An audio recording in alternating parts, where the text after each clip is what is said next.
Cube Radio. Salut, c'est Charles Dran avec l'équipe dans 5 minutes. On s'intéresse aux sciences, à l'histoire et à l'actualité. Aujourd'hui, on parle de temps. Comme c'est le cas pour les systèmes de mesure qui sont en pieds et en livres dans certains endroits, en mètres et en kilos dans d'autres, les systèmes d'horloge diffèrent eux aussi d'un pays à l'autre.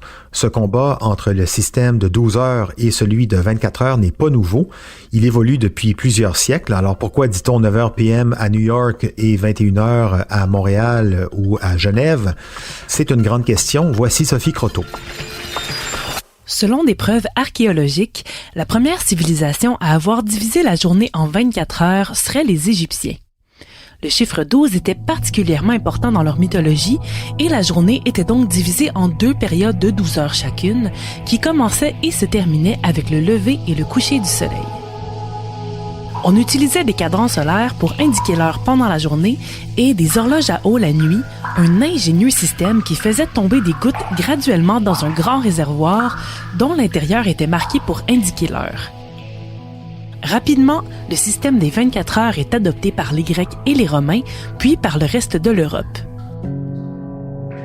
Malheureusement, les outils de calcul n'étaient pas très fiables. Le cadran solaire, comme il se fiait à la durée de l'ensoleillement, faisait varier la durée des heures d'une saison à l'autre, et l'horloge à eau était un peu trop sensible à la température, surtout les nuits de gel. Il faut attendre au 13e siècle pour que l'horloge mécanique soit inventée, divisant enfin les journées en 24 parties de même durée. La première horloge est installée en 1283 dans un couvent en Angleterre et rapidement, toutes les églises de France et d'Italie en ont aussi. Ces horloges sonnaient chaque heure du jour, ce qui était à la fois pratique pour signifier quand c'était le temps de prier, mais surtout pour contrôler la journée de travail des villageois. Mais déjà, on ne s'entend pas sur la façon de marquer les heures et dans les siècles qui suivent, 2 systèmes compétitionnent en Europe. Celui de l'Italie, où l'horloge était de 24 heures et commençait son décompte après le coucher du soleil, et celui de l'Allemagne, avec le système de 2 fois 12 heures qui commence à minuit.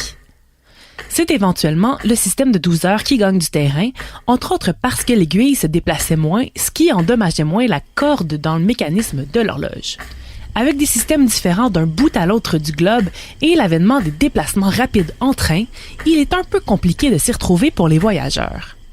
Au 19e siècle, l'ingénieur ferroviaire Sir Sandford Fleming manque son train pour l'Irlande à cause d'une erreur d'impression de l'horaire qui avait mélangé AM et PM.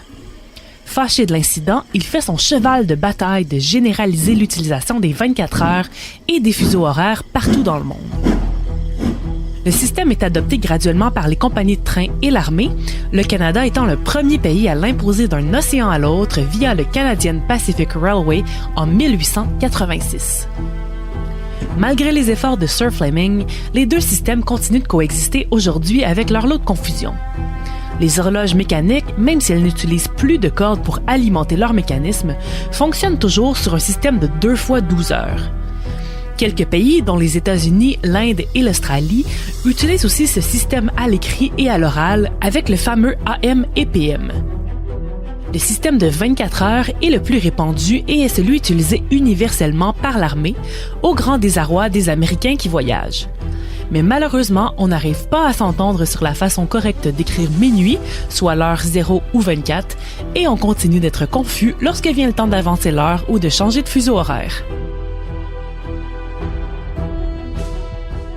Étonnamment, même si on utilise des atomes pour calculer la durée des secondes aujourd'hui de façon très très précise, on continue de se fier au mouvement des planètes pour ajuster nos horloges, comme le faisaient les Grecs et les Babyloniens il y a de ça des millénaires. Merci Sophie Croteau, c'était en 5 minutes.